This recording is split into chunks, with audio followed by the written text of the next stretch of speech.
Patris et Filii et Spiritus Sancti.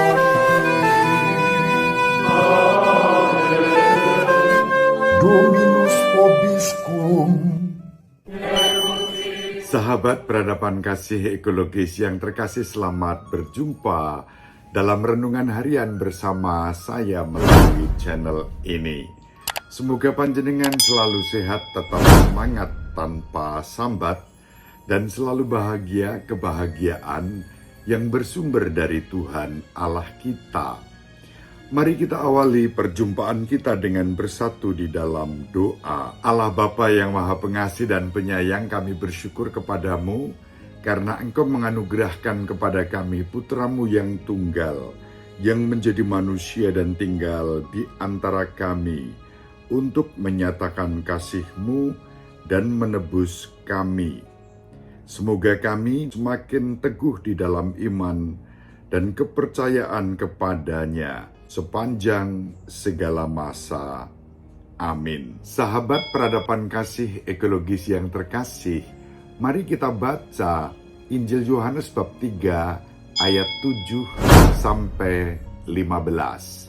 Dalam percakapannya dengan Nikodemus, Yesus berkata, "Janganlah engkau heran karena aku berkata kepadamu, kamu harus dilahirkan kembali.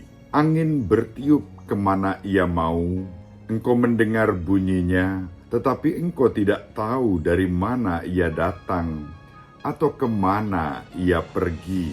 Demikianlah halnya dengan tiap-tiap orang yang lahir dari Roh." Nikodemus menjawab katanya, "Bagaimana mungkin hal itu terjadi?"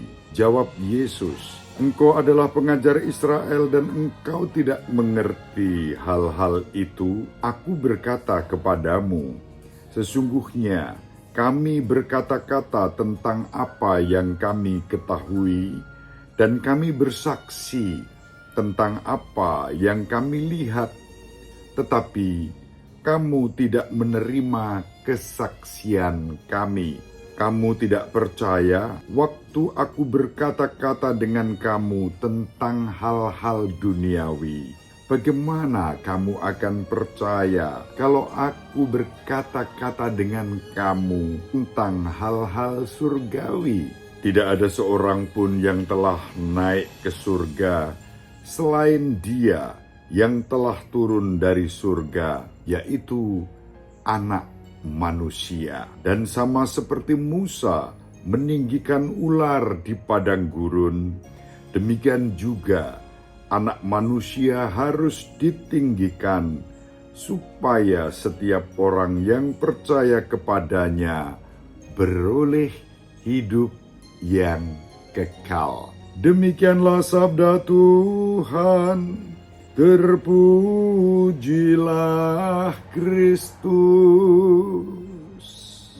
Sahabat peradaban kasih ekologis yang terkasih, berbicara tentang dilahirkan kembali, atau dilahirkan dari atas, atau dilahirkan dari Roh, merupakan suatu anugerah yang baik, sangat baik. Ini sungguh luar biasa. Tetapi bagaimana hal ini bisa terjadi?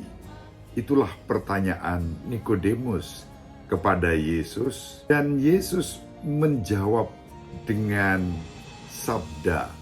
Sabda yang mewahyukan kasih Allah Bapa. Kelahiran dimulai saat Putra Allah yang Maha Tinggi turun dari surga dan menjadi manusia untuk tinggal bersama-sama dengan kita. Itu adalah jawaban atas semua kerinduan kita akan Allah, agar kita bisa lahir kembali dari air dan Roh. Sahabat peradaban kasih ekologis yang terkasih, kita terlalu lemah untuk bangkit dan mencari Allah di surga. Karena itu Allah mengasihani kita dan bukan hanya mengasihani, tetapi mengasihi kita.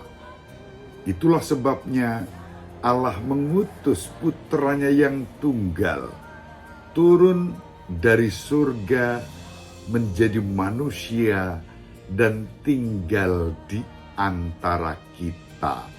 Ini menjadi salah satu keistimewaan iman kita sebagai pengikut Yesus Kristus. Allah mengutus putranya menjadi manusia.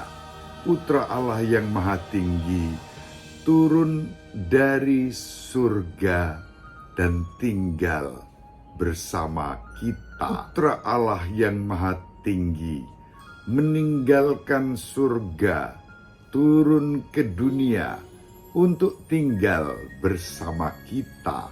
Begitulah kebijaksanaan ilahi dalam misteri inkarnasi. Dan misteri inkarnasi itu disempurnakan melalui sengsara, wafat, dan kebangkitan Yesus Kristus Tuhan kita. Sahabat peradaban kasih ekologis yang terkasih, itulah yang ditegaskan pada bagian terakhir perikop yang kita baca pada hari ini. Yesus yang menyatakan bahwa anak manusia harus ditinggikan sama seperti Musa meninggikan ular di padang gurun. Manusia bahkan diberi tanda. Ia yang telah turun dari surga kini ditinggikan, laksana Musa meninggikan ular di padang gurun. Kisah Musa meninggikan ular di padang gurun bisa kita baca dalam kitab Bilangan bab 21 ayat 4 sampai 9.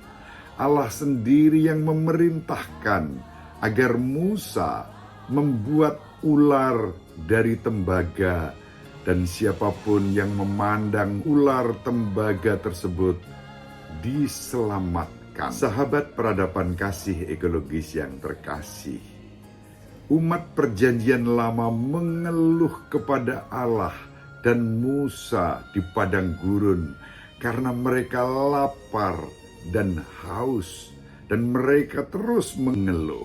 Itulah sebabnya mereka diuji dan diganggu oleh ular api yang memakut dan mematikan mereka. Namun Allah tidak membiarkan umatnya binasa. Allah memerintahkan kepada Nabi Musa untuk membuat ular tembaga dan meninggikannya sebagai tanda, dan siapapun yang melihatnya disembuhkan. Sahabat peradaban kasih ekologis yang terkasih, kini Allah menyediakan tanda keselamatan bagi umatnya. Tanda itu bukan dalam bentuk ular tembaga, melainkan anak manusia yang ditinggikan di kayu salib, agar setiap orang yang percaya kepada Yesus Kristus yang disalibkan dan dibangkitkan dari alam maut memiliki hidup yang kekal, diampuni dan disembuhkan dari segala kelemahan dan dosa, beroleh hidup abadi. Putra Allah yang telah turun dari surga ke dunia ditinggikan melalui peristiwa salib untuk menggenapi kasih Allah yang menyelamatkan umat manusia. Dan begitulah keselamatan kita terjadi. Oleh karena itu, sahabat peradaban kasih ekologis yang terkasih, marilah kita bersyukur boleh lahir dari air dan roh dalam pembaptisan yang kita terima, hingga kita dimampukan mengenal dan mencintai serta mengimani Putra Allah yang Maha Tinggi, yang telah turun dari surga dan ditinggikan sebagai penebus dunia. Seperti yang dikatakan Santo Paulus kepada umat di Korintus dalam suratnya yang pertama bab 12 ayat 3. Tidak seorang pun dapat mengatakan Yesus adalah Tuhan kecuali oleh Roh Kudus. Mari dengan penuh syukur kita saling mendoakan agar kita pun dimampukan menjadi tanda kehadiran Tuhan yang menyelamatkan dalam kehidupan kita sehari-hari. Hidup yang ditandai dengan sukacita, rasa syukur, dan kepekaan untuk saling menolong, menghargai, dan menghormati satu terhadap yang lain sebagai pribadi-pribadi yang diselamatkan Tuhan. Ibu Maria selalu mendoakan kita, Bapak Yosef merestui kita dengan keheningannya. Semoga panjenengan semua sahabat peradaban kasih ekologis yang terkasih, bersama seluruh anggota keluarga dimanapun berada, dibimbing, dilindungi dan diberkati oleh Allah yang Maha Kuasa, Bapa dan Putra dan Roh Kudus. Amin. Terima kasih, salam sehat, tetap semangat tanpa sambat, selalu bahagia, kebahagiaan yang bersumber dari Tuhan Allah kita. Salve, salam sejahtera untuk kita. Sahabat peradaban kasih yang terkasih, sampai jumpa pada episode berikutnya. Terima kasih atas kebersamaan kita. Salam peradaban kasih ekologis. Berkah dalam